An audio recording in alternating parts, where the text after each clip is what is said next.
Kaga na naman 300 milyon. Magiging 1.9 billion na tayo. Lahat na po ng bahay ngayon nakakatanggap ng pamaskong handog. Last year, success story ng Silanggenyo.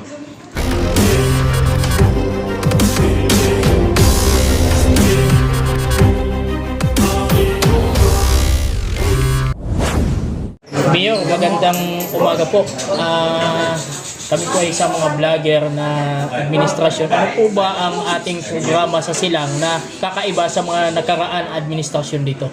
Alam nyo, simula ho nung tayo umupo mula last year to now, ang iniba ko sa dating kalakaran, lahat na po ng bahay ngayon nakakatanggap ng pamaskong handog. Last year, grocery na nasa eco bag, may kasamang ham.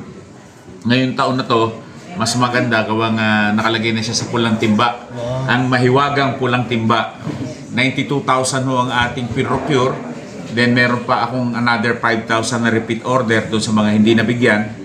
Yan ang naiiba. Gawang simula ho nung tayo na upo. Pinaramdam natin sa kababayan natin na mahal sila ng pamahalang bayan ng Silang. Bakit natin nagagawa yan?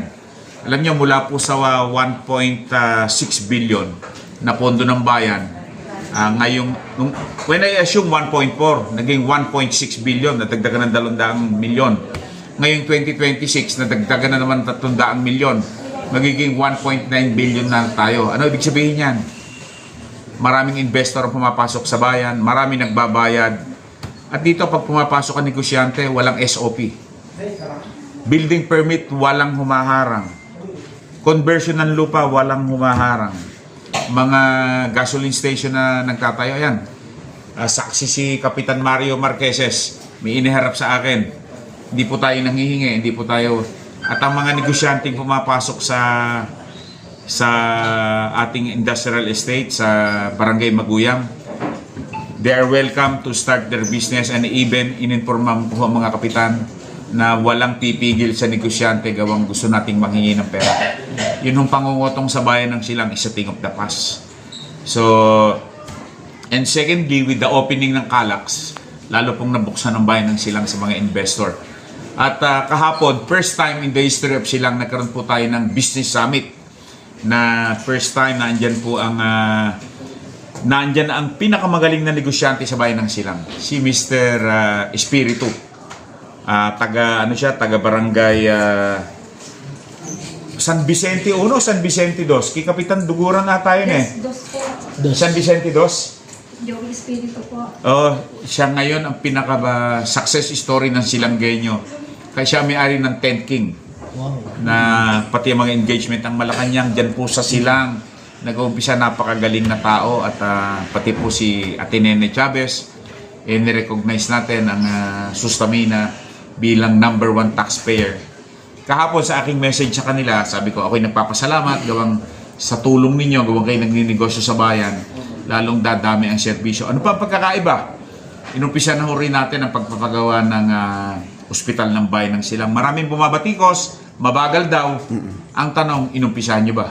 Yun lang. Tayo lang po nag-umpisa, tayo po ang tinulungan din po tayo dito ni Congressman Roy Loyola para po maaprubahan ng Department of Health.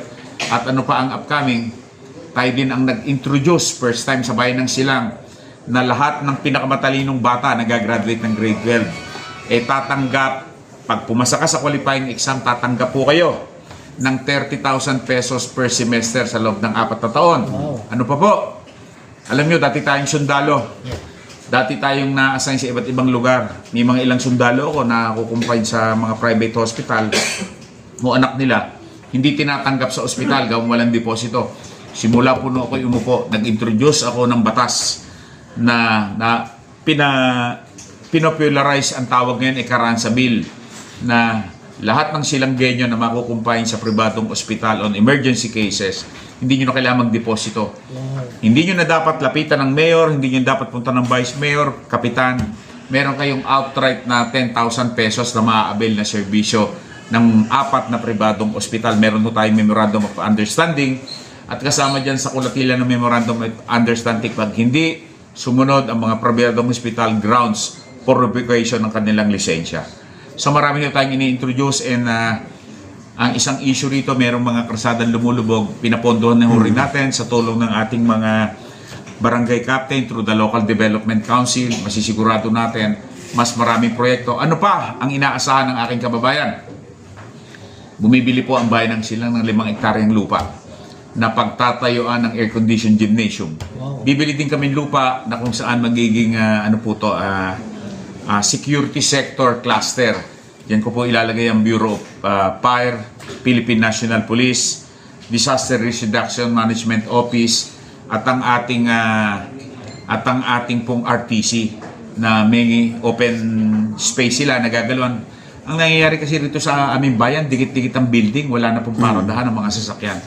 And I think sa laki naman ng aming lupa, sa paggamit ng wastong pondo ng bayan, matutupad lahat yan. Ang pangarap natin sa bayan ng Silang, ngayon po number 5 tayo sa buong Pilipinas sa revenue collection.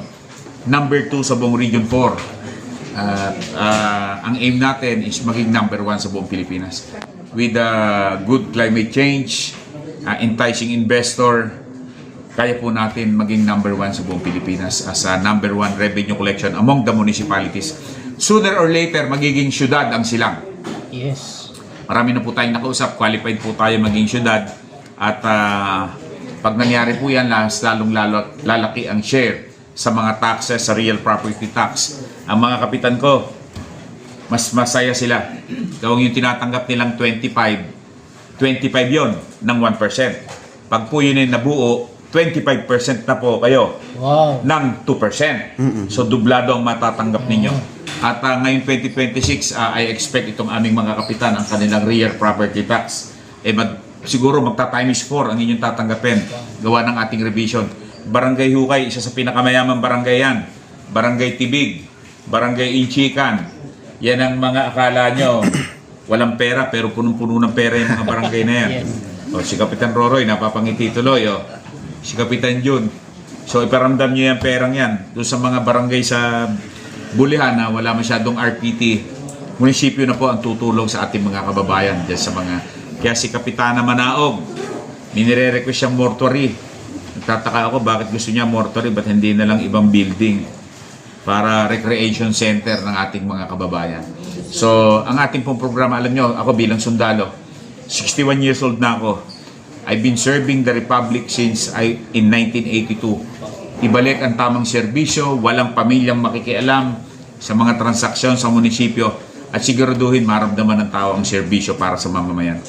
Suportado rin natin lahat ng programa ng Presidente, programa ni Secretary John Vic Remulla, at dito sinisigurado ko ang pulis sa bayan ng Silang ay disiplinado at takot gumawa ng kalokohan. I was once the regional director. Kilala nila ako kung ano ugali ko. Sa inyo pong lahat, mga kababayan ko, sa aking mga kaibigan na nagko-cover, join us today as we celebrate our Christmas party in simple Christmas party as mandated by the President. Wow. Magandang umaga po sa inyo lahat. Mayor, meron pa tayong may katanungan kasi dito, ang bayan ng Silang ay kilalang kilala na.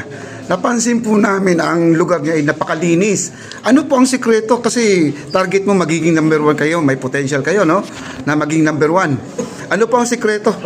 Napakalinis ng lugar ninyo. Ako ho, ang sikreto dyan, ang kooperasyon ng mga barangay captain. Ayun. Kasi ang barangay captain, no, sila po talaga ang frontline services. Meron ho kaming menro.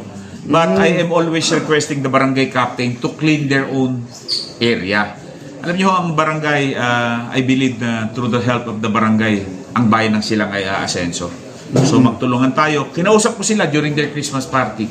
Dapat sa bayan ng Silang, cohesive tayo. Isa lang ang ating tugtog. Hindi pwedeng sumasayaw ang mayor ng Chacha. Sumasayaw kayo ng bugi. Aba, hindi tayo magkakasundo noon. Dapat isa lang ang tugtog, isa lang ang kumpas. At kung ano ang kumpas ng national government, yun ang susundin natin. Yes. Malayong mararating po. Ayan. Meron pa Any pala question? akong nakalimutan. Nasabi ko na ba yung pamaskong handog? Wala pa. Wala pa po. Lahat po ng bahay dito tumatanggap po ng timba. Sinabi ko kanina, yung pulang timba. Basta po yan next year, mas maganda pong pamaskong handog ang ating tatanggapin. At gusto ko to participative. Meron po pala kaming ino-organize sa bayan ng Silang People's Council na sa lahat ng desisyon ng local chief executive, ikukonsulto natin ang People's Council. Sino itong People's Council? Ito ang organisasyon ng more than 50 civil society organization na nag-i-exist sa bayan ng Silang.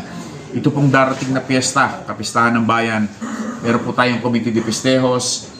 It is the People's Council that will recommend sa atin pong opisina ang mga programa na darating sa bayan ng Silang. Mayor, sabi mo kanina ang timba ay pula.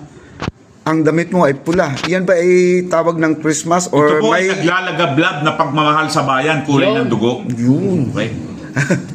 Napakaganda. Okay, any question? Mayor, may ano lang ako.